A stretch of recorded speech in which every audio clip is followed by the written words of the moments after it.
He brought his mistress's 2 children to me and said they were pitiful, that they needed a father. But when our daughter Riley clung to him begging him not to leave, he never wavered. I didn't argue. I divorced Charles and took Riley with me. Worried she might suffer in a new family, I never remarried. Years later, Riley found her own partner. My granddaughter was a joy, sweet and lovely. I spent my days caring for her and life was simple, peaceful and full. On my 60th birthday, Riley and her husband told me they were busy with work. My granddaughter had a last-minute tutoring session. They promised to celebrate with me the next day. That night, as I scrolled through social media, I came across a local video. Inside a lavish private dining room at a hotel. My daughter, her husband and Charles stood together. Alongside them were the 2 children he once chose over us. 6 people gathered around a cake, singing, "Happy Birthday," to the woman he cheated with all those years ago. And then Riley turned to her and called her mom. My daughter, Riley, insisted that my 60th birthday had to be a grand celebration. I told her not to go overboard. She refused, saying she had seen everything I had done for her over the years. This was her way of showing her love. She would take care of everything. Her words warmed my heart. I was deeply touched. All these years I had raised her alone, watched her grow up, get married and have a child of her own. My son-in-law Jack was a good man, thoughtful and respectful, treating me like his own mother. My granddaughter Annie was the sweetest little thing, always calling me grandma in that soft, endearing voice. I was happy. The pain of Charles's betrayal had faded bit by bit over the years. So when Riley insisted on throwing a big celebration, I was truly moved. I even started looking forward to my birthday. When you get older, you crave warmth and noise, the laughter of children, the company of family. It gives life something to look forward to. So when the day finally arrived, I was thrilled. I got up early, dressed neatly and took Annie to school. Riley and Jack ate the breakfast I had prepared on the table before heading to work. Riley promised they would finish up their morning tasks quickly and come home early to throw my birthday party. So I waited. I kept myself busy tidying up the house while keeping an eye on the clock. But as the agreed time came and went, Riley still hadn't come home. Worried something had happened, I was just about to call her when my phone rang. "Mom, something urgent came up at work." "Jack too. It's all so last minute, we just can't take time off. We might not be able to celebrate your birthday today." Guilt filled Riley's voice. I felt a pang of disappointment, but their careers mattered more. I forced myself to stay calm and reassured her, "It's okay. Work comes first. You two focus on your jobs. I'll go pick up Annie from school." "Oh right." Before I could finish, Riley suddenly interrupted me. "Mom, it's your birthday. You shouldn't be running around. One of my friends happens to be passing by the school this afternoon, so they'll pick Annie up and bring her to my office. Just stay home and rest, okay?" Thinking of how busy Riley was and how young Annie still was, I hesitated. "Maybe I should still go. You've got so much on your plate and that little one is such a handful. She might be a distraction while you're working." My words seemed to fluster Riley. She raised her voice, almost snapping. "It's fine. My friend's already on the way. Mom, please don't worry, just take it easy at home. I have another meeting coming up. I've got to go now." Before I could respond, she hung up. I stared at my phone, listening to the empty silence on the other end, and let out a quiet sigh. Riley had been so busy lately, she had even lost weight. Feeling sorry for her and Jack, I went into the kitchen to make them a nice meal, something warm to comfort them after their long day. By the time dinner was ready, the house was spotless. With nothing left to do, I finally sat down on the couch and pulled out my phone for a little break. At my age, I had grown fond of watching short videos online to pass the time. I scrolled through a few, none of them particularly interesting. Just as I was about to exit the app, my finger accidentally tapped on the nearby section. And there, on the very first thumbnail, I recognized her instantly. Even from just a glance at the back of her figure, I knew. It was my daughter, Riley. The video had been posted just half an hour ago. I clicked on it without hesitation. The setting was a private dining room in a hotel. Riley stood at the table, Jack holding Annie's hand beside her. All 3 of them were smiling. As Riley turned her head slightly, the camera panned to the side. And that's when I saw him. If I had to name the person I hated most in this life, there would be no doubt. It was him. We had fallen in love when we were young. I thought we would spend a lifetime together in happiness.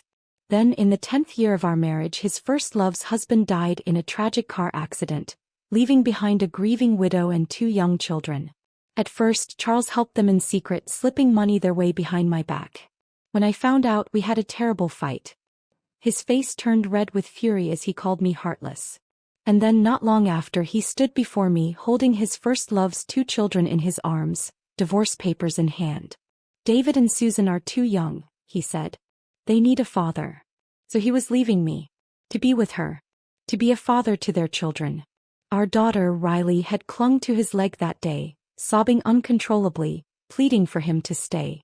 But Charles never hesitated. He turned his back on us and walked away without a second thought. I didn't beg. I took the divorce settlement, more than half of what he owned, and left with Riley. I changed her last name to mine, Cullen. For fear that a stepfather might mistreat her, I never remarried. Instead, I devoted myself to raising her, watching her grow, putting her through college, seeing her fall in love, get married, and have little Annie. Through it all, Charles never once appeared in our lives. From what little I heard, he and his first love never had more children. Instead, he poured everything into raising her son and daughter as his own. Riley used to tell me she hated Charles just like I did. I had believed her. I thought that, having been old enough to remember the pain of our divorce, she would keep her distance from them, would see them for the poison they were. But now, not only had they been in contact behind my back, but I was watching them stand together in this video. Talking. Smiling. Not a trace of resentment in Riley's eyes.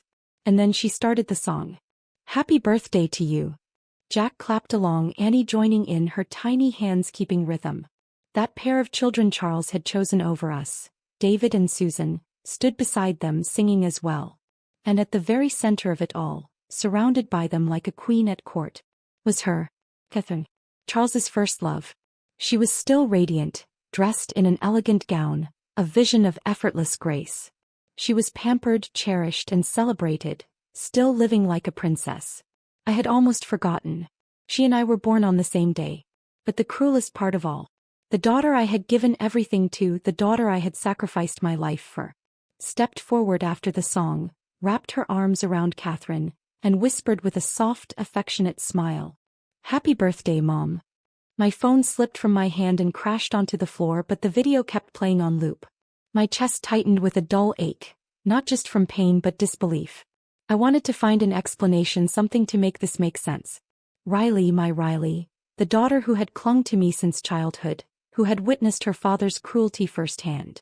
She had seen how Catherine played the part of the innocent victim, whispering "I'm sorry" while stepping into my home and tearing my family apart. So how could she possibly call that woman?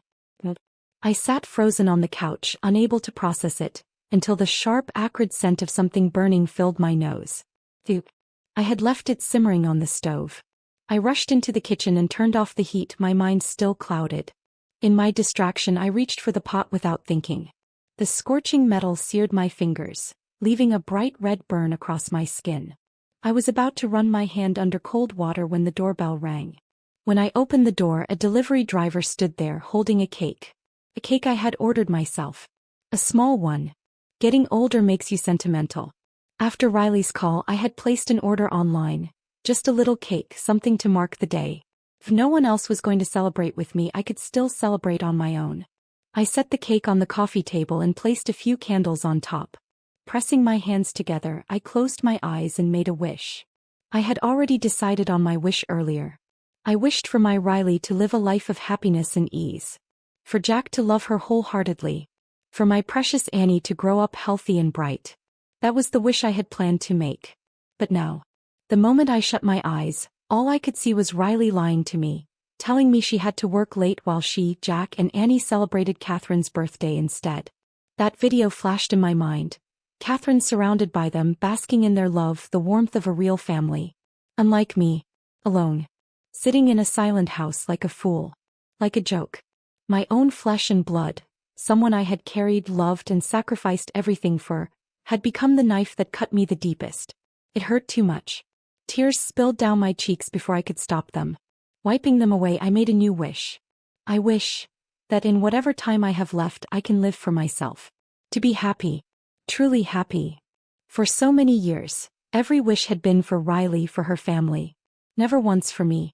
And now looking back, it hadn't been worth it. I took a bite of the cake. It was too sweet. Sickeningly rich. I forced down another bite before pushing it aside. I checked the time. It was past 11. On any other night I would have finished tidying the house, tucked Annie into bed and gone to sleep myself. But tonight I couldn't sleep. The front door creaked open. Riley tiptoed inside, but the moment she stepped past the entryway she spotted me sitting in the living room. She froze, her expression flickering with panic. Jack and Annie trailed behind her, still chatting about the evening's banquet, until they saw me. Then silence. Annie, ever the little actress, pretended like nothing had happened. She blinked her big, innocent eyes and stretched out her arms toward me. "Grandma, I missed you. Hug me." She ran up to me, expecting the same warm embrace I had always given her. But this time I didn't lift her into my arms. From the moment she was born, I had loved her as I once loved Riley, pouring my heart and soul into raising her.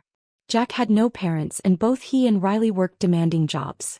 Life in this city was expensive. So I had taken care of Annie, giving Riley and Jack the freedom to focus on their careers without worry. Yet even this little girl, like her mother, had betrayed me. I looked up and saw Riley approaching, her face composed as if nothing had happened. She even feigned exhaustion, rolling her shoulders dramatically. "Work was brutal today," she said, "but don't worry, Mom. We'll celebrate your birthday properly tomorrow." Then her gaze landed on the tiny cake sitting on the coffee table. She paused. "Mom, did you buy this for yourself?" Maybe it was because the cake was so small. Or maybe it was because the one they had for Catherine had been so much bigger. The guilt in her eyes deepened. There was no point in playing this game any longer. So I asked her directly, "Riley, where did you go today?" She stiffened, her gaze searching mine, scrambling for an answer. But in the end she chose to play dumb. "What are you talking about, Mom?" "I was at work, of course." She glanced at Jack and Annie for support. Jack nodded immediately. "Yeah, Mom. Work was crazy today. I've been on my feet all day, my back's killing me." Annie, eager to copy her father, shook her head so hard it was a wonder she didn't get dizzy. "Grandma, we didn't eat cake today." "We didn't." Her tiny voice wavered. Children were terrible liars. The more they talked, the easier it was to catch them. Riley barely had time to reach out and cover Annie's mouth. But it was too late. She could only force an awkward smile and try again. "Mom, don't misunderstand.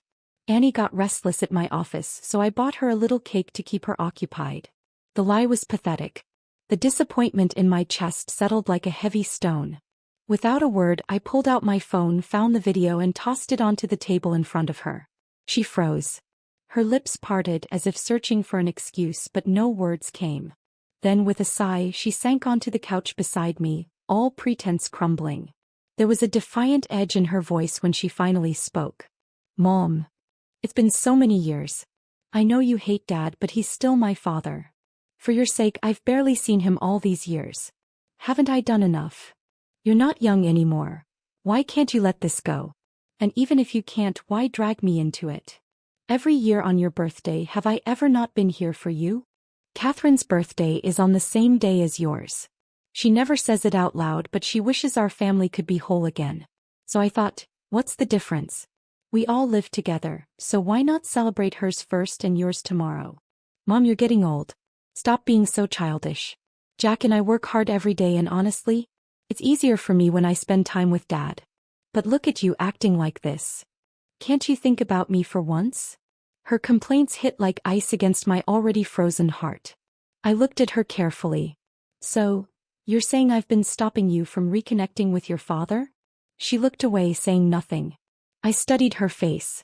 She didn't resemble Charles at all. She had inherited my features instead. And perhaps that was why, after the divorce, Charles had poured all his fatherly love into Catherine's children, especially Susan. The first time I met her, she was 6 years old. Even then she looked just like Catherine. And because of that, Charles adored her. Back then, Riley had sobbed in my arms, heartbroken and confused. "Mom, why doesn't Dad want me? Why does he want to be someone else's father? Doesn't he love me anymore?" I had held her, her little body trembling with grief, and I had thought, what a cruel thing for my child to have such a heartless father. But looking at her now, listening to the words coming out of her mouth, I realized the joke was on me.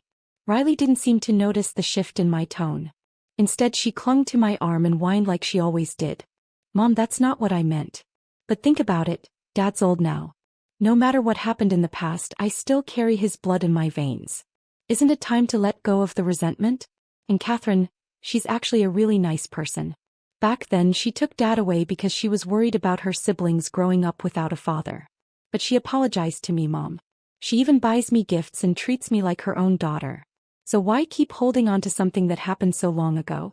You're old now too, why not just move on? I stared at her, unable to suppress the bitter laugh that bubbled up in my throat. Charles, the father who had abandoned her without a second thought. She had spent countless nights crying in my arms, asking why he didn't want her. And Catherine, the woman who had destroyed our family, just because she bought a few gifts Riley had so easily forgiven her? I yanked my arm away. So, Riley, in your eyes, I'm just being unreasonable for not forgiving Charles and Catherine? Riley nodded, her expression matter of fact. Well, yeah. I was just a kid back then. Any anger I had has long faded. When I close my eyes now, all I remember are the happy times. How good Dad was to me when I was little. Mom, I want us to be a family again. Can't you see that? Catherine is actually really nice. Maybe the two of you could even be like sisters. Before she could finish, my hand struck her across the face. She let out a sharp cry, stumbling back as she clutched her cheek. Then she glared at me, her voice rising in fury. Mom, what the hell is wrong with you? Why would you hit me?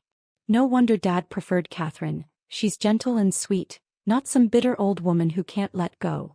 Tears welled up in her eyes, and before I could say another word, she turned and ran into her room, sobbing. Jack and Annie rushed after her, their voices hurried with concern.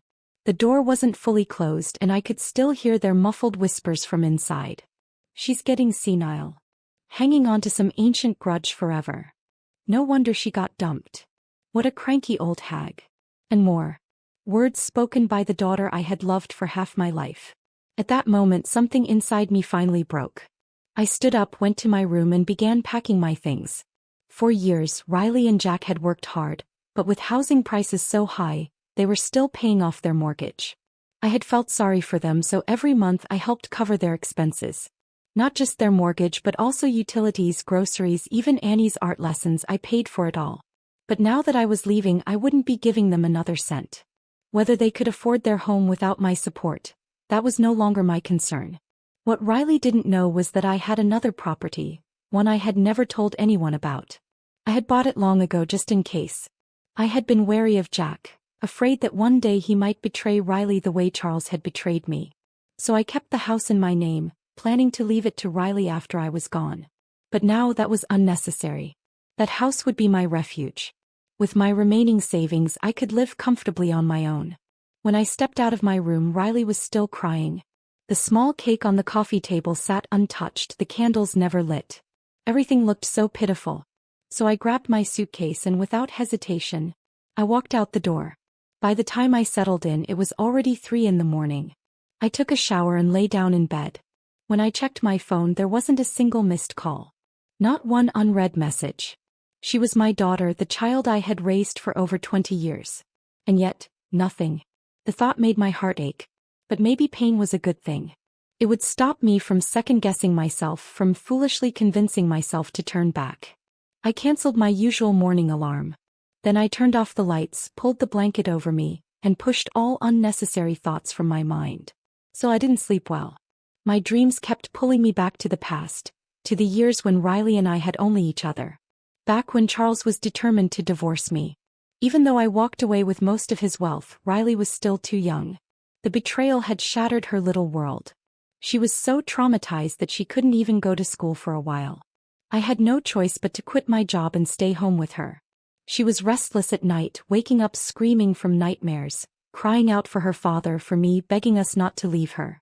So I would hold her close, humming the lullaby I used to sing when she was little, sitting by her side for the entire night. By morning, her breathing would be steady, her face peaceful. And my back sore, my arms numb from holding her, would struggle to move. Back then, Riley would notice my discomfort. She would take my hand in her tiny fingers and start massaging my arm, whispering, "Mommy, I'll make it better. I'll make the pain go away." She was such a sweet child. I let out a long breath and opened my eyes, picking up my phone to check the time. Even though I had cancelled my alarm, years of habit woke me up at the usual hour. On any other morning, I would have gone straight to the kitchen to prepare breakfast. Then I'd wake Annie, who always refused to get up right away, preferring to roll around in bed while I coaxed and carried her. I'd help her wash up, braid her hair into neat little pigtails and sit her down for breakfast. Once she was fed, I'd take her to preschool. By the time I got back home, Riley and Jack would have already eaten and left for work. Then I would start cleaning up, washing the dishes, tidying the house. My entire day revolved around them. I never had a moment to myself. But now I got up and only needed to make breakfast for myself. After eating, I took a walk around the neighborhood. A slow, peaceful stroll. A bit of jogging. A comfortable, unhurried life. But before I even finished my walk, Riley's calls started coming in. I ignored the first one. Then the second. Then the third. By the fifth call, my finger accidentally grazed the screen, connecting the call. I didn't put her on speaker, but Riley's voice was so loud it didn't matter. "Mom, where the hell did you go all night? You're not a teenager. Who just runs away like that? And Annie, do you even care that she was almost late for school? You didn't make breakfast. Do you expect us to go to work on empty stomachs? Do you have any idea how important my meeting is today? I can't afford to be late." Every word was an accusation. As if taking care of them had always been my responsibility. I didn't say a word. But Riley wasn't finished. "All I asked was for you to help out a little. Watch Annie cook some meals, clean the house. You're living with us for free, Mom. While Jack and I work ourselves to exhaustion, you get to enjoy an easy life at home. And now you're just going to disappear? Do you have any idea how selfish you're being?" Selfish. I let out a quiet laugh. This was my daughter. The one I had sacrificed my whole life for. And she couldn't even see it. She had never seen it. Maybe yesterday I would have still felt a pang of sorrow. Maybe I would have still held on to some lingering attachment after all these years of depending on each other. But now I only felt disappointment. "Riley," I said, my voice calm, "I may have lived in your home, but the mortgage payments, the groceries, the bills, they all came from my money. I took care of your home, your child, your entire life. And if you think that's me enjoying an easy life, then from now on, you can handle it all yourself. As for me, since you no longer want me as your mother, I no longer need you as my daughter." And with that I ended the call. I didn't give her a chance to respond. But the conversation had still left a sour taste in my mouth. So I went home and changed into something nice. I decided to go shopping. For years I had spent all my time and money on Riley and her family. I barely went to the mall. I barely bought anything for myself. But now that burden was gone. And my savings were more than enough for me to live well. So why not? Why not buy some nice clothes, some beautiful accessories? Why not become a stylish, carefree little old lady? That didn't sound bad at all. I hadn't expected that on the one day I finally treated myself to a carefree shopping trip, I would run into him. He was walking side by side with Catherine, the two of them stepping into a clothing store, right into my path. Charles looked uneasy the moment he saw me, his gaze flickering away. Catherine, on the other hand, smiled broadly, her expression smug as she strutted toward me, just as insufferable as ever. "Oh, Laura. Fancy running into you here. Shopping for clothes too." Her voice was loud, deliberately drawing attention. She let her eyes roam over me, up and down, before dramatically shaking her head with a theatrical sigh. "Goodness, you're always busy taking care of the house and the kids. Even if you buy something nice, when will you have time to wear it?" Then she leaned in slightly, her voice dropping into a faux whisper, but loud enough for others to hear. "Or, did you finally set your sights on some old man and want to dress up a little?" A few nearby shoppers turned their heads, drawn in by the obvious provocation. People loved gossip. But if Catherine thought she could humiliate me in public, she was in for a surprise. I smiled, watching as more eyes turned toward us, then let out a dramatic gasp. "Oh, but how could I ever compare to you, Catherine? The way you threw yourself into my husband's arms right after your own died. Bringing along your 2 kids, of course. With talent like that, I could never hope to compete." The words had their desired effect. The store fell into a stunned silence as realization dawned. Then a woman near the entrance gasped, "Oh, so she's an old homewrecker." Catherine's face flushed an angry red. Charles stepped forward immediately, his jaw clenched. "Laura, that's enough." I turned, gesturing toward him as I addressed the crowd. Everyone, meet the man who left his own daughter behind because someone else's kids needed a father more. He abandoned his own child without looking back, but was more than happy to play daddy to someone else's. And guess what? Those kids still only call him uncle. That last part hit deep. It was a wound Charles had never been able to heal. Even after all these years, even after raising Catherine's children like his own, they had never acknowledged him as their father. Now being called out in public, he could do nothing but stand there, his face dark with anger, fists clenched at his sides. The laughter around us grew. Someone muttered, "What a fool." Another snickered, "Talk about being a doormat." Catherine's fury was visible in every tense muscle of her face. But instead of arguing, she grabbed Charles's arm, yanking him toward the exit. And just then, as if fate had a twisted sense of humor, Riley appeared. She was coming off work, walking through the mall when she spotted Catherine. "Catherine, what's wrong?" she asked, concern evident in her voice. The frustration and anger that had consumed Catherine just moments ago instantly melted away as she straightened her posture, shifting into a pitiful stance. Then she turned to me with a sigh. "Oh, it's nothing. Your mother's still upset with me, that's all. I suppose I shouldn't have asked you to celebrate my birthday with me." Her voice was soft, filled with just the right amount of sadness. Riley's eyes snapped to me, her lips pressing into a thin line. Still upset from our fight earlier, she didn't hesitate to take Catherine's hand, turning on me with an accusatory glare. "Mom, do you have to keep throwing a tantrum like this? Just look at Catherine, she's kind, gentle, and understanding. Meanwhile, you're always so bitter and angry. Do you really wonder why Dad chose her over you?" Her words were a dagger straight to my heart. I raised my hand and slapped her. "Heart," she gasped, stumbling back as her hand flew to her cheek, eyes wide with shock. "Mom, you hit me again." I stared at her. At the daughter I had loved more than life itself. And yet, looking at her now, I felt nothing but emptiness. It was a cold, detached realization. The final severing of the last thread that had kept me tethered to her. This girl, this woman, she was no longer my child. So I reached out and shoved her. Pushed her toward Catherine and Charles. "If you love them so much, then go ahead. Call them Mom and Dad. I have no interest in being your mother anymore." Riley let out a sharp laugh, looping her arm through Catherine's as if to spite me. "Fine. Who needs a mother like you anyway? Catherine is a better mom than you ever were. At least she knows how to let go of the past instead of wallowing in it like some bitter old hag." She turned to Charles and Catherine. "I'm coming home with you tonight. We're going to have a real family dinner, not sit around sulking over things that happened decades ago." As she spoke, she moved too quickly and something fell out of her pocket. A driver's license. The sound of it hitting the floor was soft, but instinct made me glance down. The ID had landed face up, the photo recent, the name clearly printed. Riley Spencer. I froze. Riley followed my gaze. Then, as if suddenly remembering what had happened, she hesitated. There was a flicker of guilt in her expression, but she quickly masked it, brushing a hand over her nose. "What? It's just a name. Isn't it normal for kids to take their father's surname? Dad doesn't have any other children carrying his name. I was just making things right. Do you really have to make a big deal out of this too?" Even though I hadn't said a word, her irritation grew, her voice laced with annoyance. But I barely heard her. I just stood there staring at the name. Once she had begged me to change her last name. "I don't want Dad anymore," she had sobbed, curled up in my arms. "It's just us now, Mommy. We're the only family we need. I want to have your last name so we can always be together." No. Now she was Riley Spencer.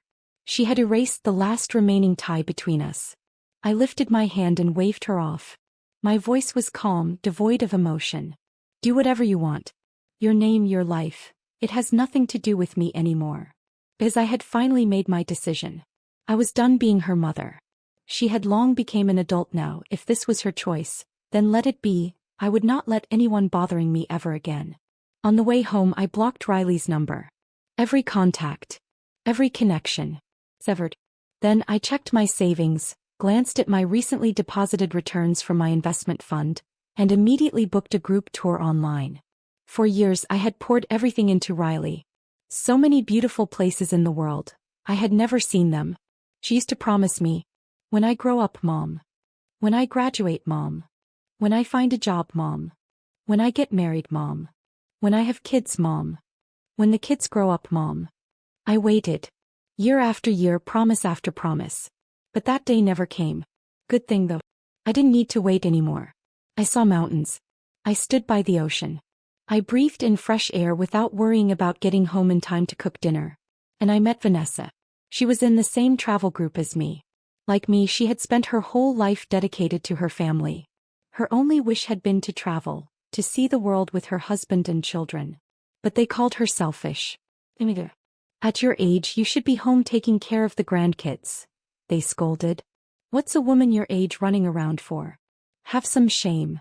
So, heartbroken, she took her savings, cut off all contact, and set out on a journey of her own. We hit it off instantly. Same regrets. Same disappointments. So we played. We laughed. And before parting ways, we exchanged numbers, promising to meet again for another trip. But happiness never comes without a little trouble. In our group there was a man, a year older than me. His wife had passed away years ago. His children were grown, married, and had kids of their own. Life was good, he said. But a house without a woman in it, it gets lonely. The moment he learned I was divorced, his eyes practically lit up. Laura, we should partner up. You don't have a husband, I don't have a wife. Why not? I'll hand over my savings to you. You won't have to do much. Just cook, clean, take care of me. Maybe help with the grandkids when my children get busy. It's an easy life. I ignored him. He didn't take the hint. When I got home, dragging my suitcase through the door, I barely had time to unpack before I saw him standing at my doorstep. With a huge bouquet of red roses. Laura, think about it. He started, flashing what he probably thought was a charming smile. We're both getting old. I'm still a handsome guy, you know. Walking around with me would make you look good. And come on, you've been alone for so many years. Aren't you lonely? I took a deep breath. 20 years ago I would have grabbed a broom and beaten him out of my yard. But at my age I was more worried about breaking my back than breaking his nose. So instead, I called the police. As they escorted him away, he whined the entire time. Laura, don't be so heartless. Don't you have feelings for me? I'm still in my 60s. That's young. Come on, just think about it. I had thought about it. And now I had enough. So I grabbed the trash bag sitting by my door. And threw it right at him. Riley's voice cut through the air before I even noticed her approaching. Mom? What are you doing here? She hurried toward me, her gaze flicking from my face to the man still struggling in the grasp of the officers. Then, as if suddenly realizing something, she pointed at me in shock. You were actually trying to get yourself a new husband? A stepfather for me? What the hell are you thinking? Her eyes burned with anger, her accusations sharp. She turned and swung her purse at the man, hitting him repeatedly as she screamed for him to get lost. Are you out of your mind, Mom? You're at the age where any man interested in you is obviously after your money. And you actually fell for it like some clueless idiot. Once the old man was chased away, she turned back to me, her expression dark. Then she glanced over my shoulder at the house behind me. So this is what you've been up to? She scoffed. Ignoring my calls for months, renting out a place, living a carefree life? Her lips curled in displeasure as she continued. Must be nice. Running away from all responsibilities while I'm stuck at home. Working, raising a child, drowning in housework. You just disappeared, leaving me to deal with everything. And what do you do instead? Flirt with some random old man? Wow, what a great mother you are. Her voice was thick with mockery. I watched her, my gaze ice cold. Last time we met, I made myself clear. If you prefer Catherine so much, then go be her daughter. I'm done. I have no interest in being your mother anymore. And as for your house and your problems, none of it is my responsibility. Understand? She blinked, finally realizing that I was serious. That I wasn't just throwing a tantrum. I had made my choice. But she refused to accept it. What do you mean, not my mother? I came from your body. Whether you like it or not, I'm still your daughter. She crossed her arms and glared at me. Now stop being ridiculous and come home. The house is a mess, the bills are piling up. You were the one paying the mortgage. You were the one covering utilities. Jack and I don't make much and we have a kid to raise. We haven't saved a single dollar since you left. This is your fault. And just like that, my hand flew across her face. Get out. I was completely, utterly done. I turned and walked toward my house, unwilling to waste another second listening to her nonsense. Behind me, she stomped her foot in frustration. Mom, can you hear yourself? All I did was tell the truth and you hit me again? No wonder Dad didn't want you. My steps halted. Slowly I turned back around. She met my gaze, smugly raising an eyebrow, thinking she had won. Thinking I would finally give in. So I picked up the second trash bag I hadn't thrown out yet, and hurled it right at her head. Riley, I said calmly, Charles divorced me because he was blind and an idiot. But you're his flesh and blood, and he still threw you away for children who weren't even his. So tell me, between the two of us, who's really the joke? There was a flicker of something in her eyes. Maybe anger. Maybe shame. But I didn't care. I turned my back to her again, ready to walk away for good. Just as she opened her mouth to hurl more words at me, her phone rang. She glanced at the screen, irritated, before answering. But the moment she heard the voice on the other end, she gasped. What? The house is on fire. Without another word, she spun around and ran. The woman who had come with her hesitated before chasing after her, shouting, Miss Spencer, are we still looking at houses today? Jack's parents had passed away long ago, so after he and Riley got married and had Annie, I moved in with them. I took care of their child, managed their household. For years, that neighborhood had been my home and I had made many friends there. Especially Zoe. Zoe was the community's unofficial news channel. If something happened, she was always the first to know, and she never kept it to herself.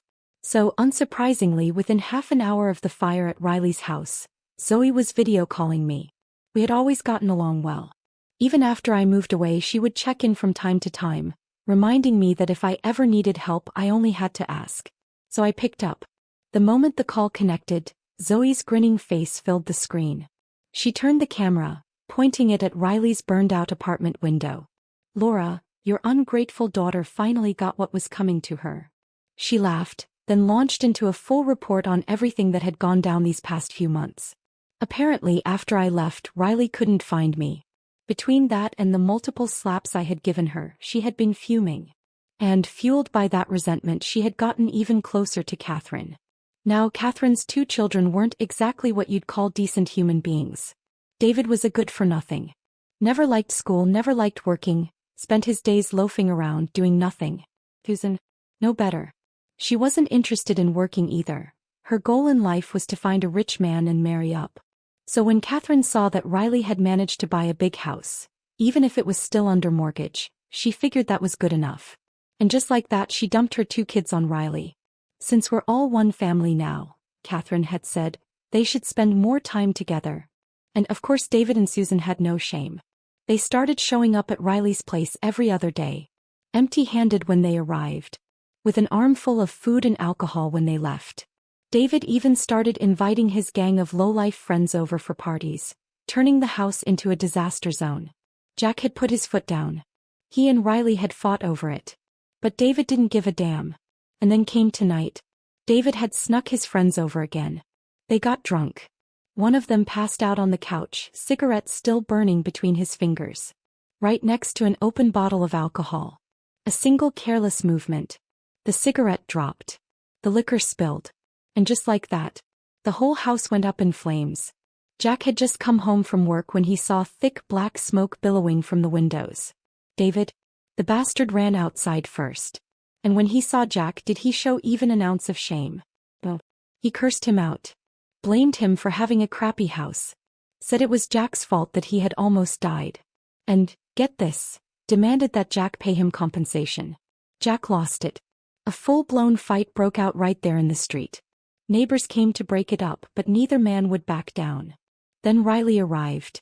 The moment she stepped into the chaos, Jack and David stopped fighting each other and turned on her instead. Together they ripped into her, throwing blame from all directions, cursing her out like she was the root of all evil. And once the screaming match ended, the house was burnt. Completely unlivable. With no other options, Riley tried going to Charles's place. Her dear, loving father, the one she had so proudly chosen over me. And what did Charles do? Told her there was no room and shut the door in her face. The entire neighborhood had gathered outside their homes, watching the mess unfold like it was primetime entertainment. And Zoe? Zoe had her camera pointed right at them, giving me a live broadcast of my daughter's downfall. I watched as Riley stood there, lost, helpless, the perfect picture of karma finally catching up. At the end of the call, Zoe let out a satisfied sigh and said, "Evil people always meet their match. Don't you dare feel sorry for her, Laura. A daughter like that isn't worth it." I nodded. There wasn't a single trace of pity in me. Not anymore. As I watched the chaos unfold on my screen, I didn't feel heartbreak. I didn't feel sorry for them. I only felt that life had never been more ironic. In the end, Riley won. She had fought tooth and nail, stubbornly clinging to her choice, dragging her family into Charles's home just to prove that she hadn't made a mistake. But she had no idea that this decision would ruin her. As for me, after that video call with Zoe, I stopped paying attention to Riley's life. I had better things to do. Recently I found a new hobby: pottery. There was something deeply soothing about shaping soft clay into delicate figures, molding it into something beautiful. I had been going to the workshop for several days in a row. And wouldn't you know it? Right next to the pottery studio was a hotel. The day I finished firing my latest piece, I stepped outside, hands still warm from the kiln, and walked right into the middle of another disaster. Right in front of the hotel entrance, Riley. And standing opposite her, looking disheveled, half-dressed, and entirely unashamed, and Susan. "Jack." Riley's voice was raw, shaking with disbelief. "We've been married for 7 years. I gave birth to your daughter. How could you do this to me?" She was shouting, her voice breaking, clutching Annie's tiny hand in a grip so tight that the child looked frightened. Susan didn't even bother fixing her clothes properly. She had never been one to care about appearances. Years of chasing after rich men had left her completely unbothered by shame.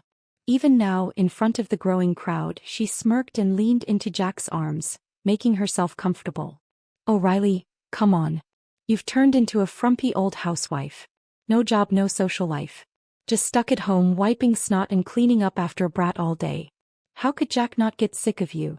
Then she tilted her head flirtatiously, batting her lashes at Jack.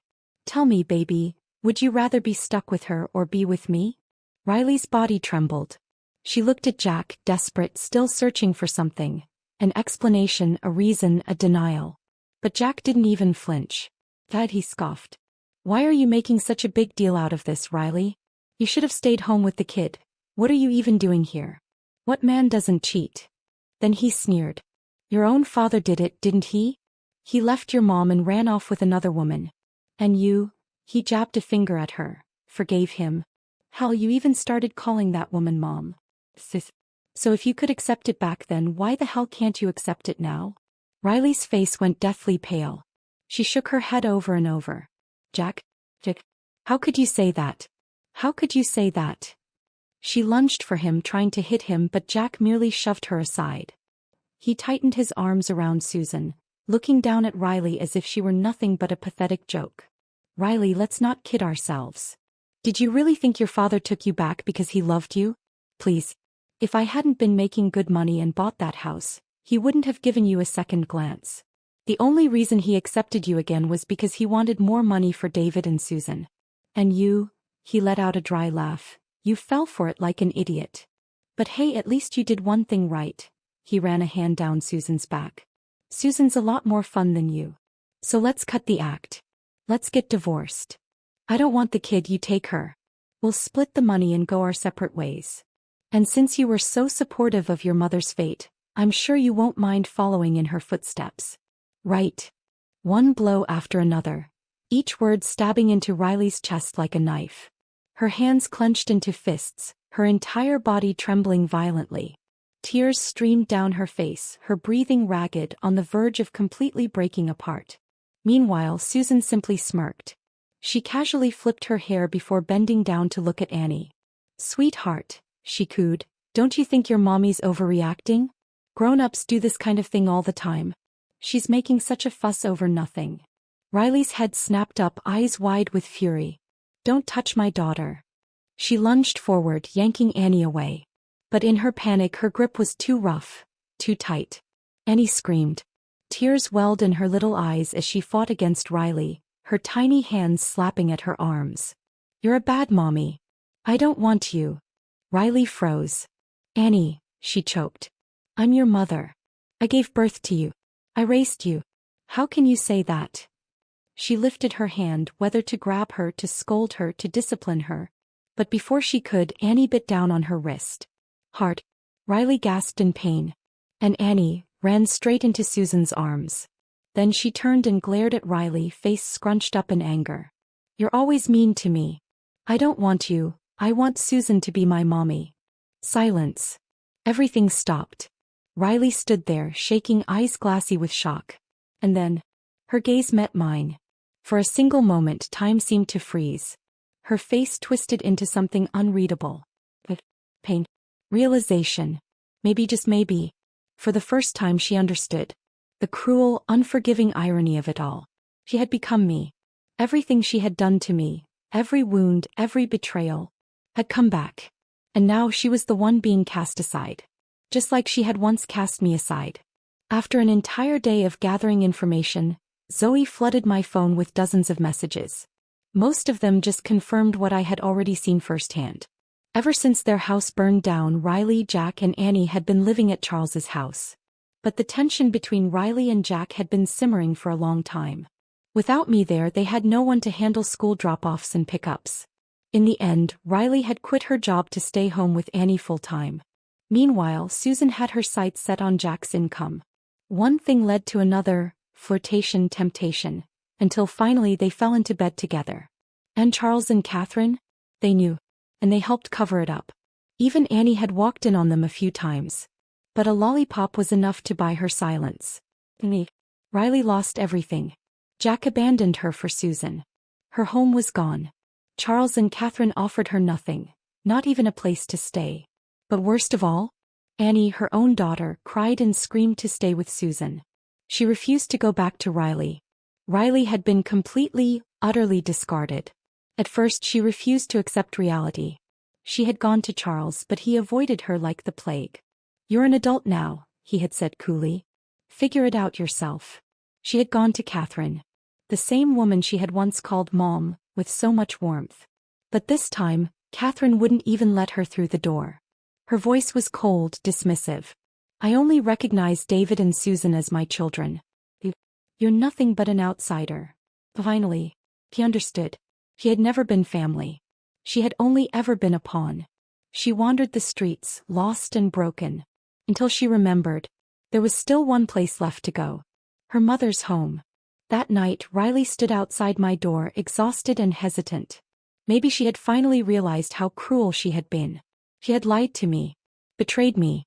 Taken my love for granted. Even stood before me and mocked me. But now, she had nothing. Her hands trembled as she pressed the doorbell. When I finally opened the door, there was no surprise on my face. No anger. Only calm. Riley's lips parted, but no words came out. Her throat was dry, and before she could stop them, tears spilled down her cheeks. Mom, I was wrong. I didn't answer right away. I simply looked at her. What was I supposed to feel? Bitterness? Sadness? Satisfaction? Or nothing at all? Yet in my mind unbidden memories surfaced. Of a much younger Riley, of the years when we only had each other. I let the silence stretch between us. Then at last I spoke. Wrong about what? Her breath hitched and she bit her lip, trying to hold back her sobs. I shouldn't have lied to you. I shouldn't have stood by their side. I shouldn't have hurt you. I shouldn't have just assumed you would always forgive me. I should never have ignored everything you've done for me.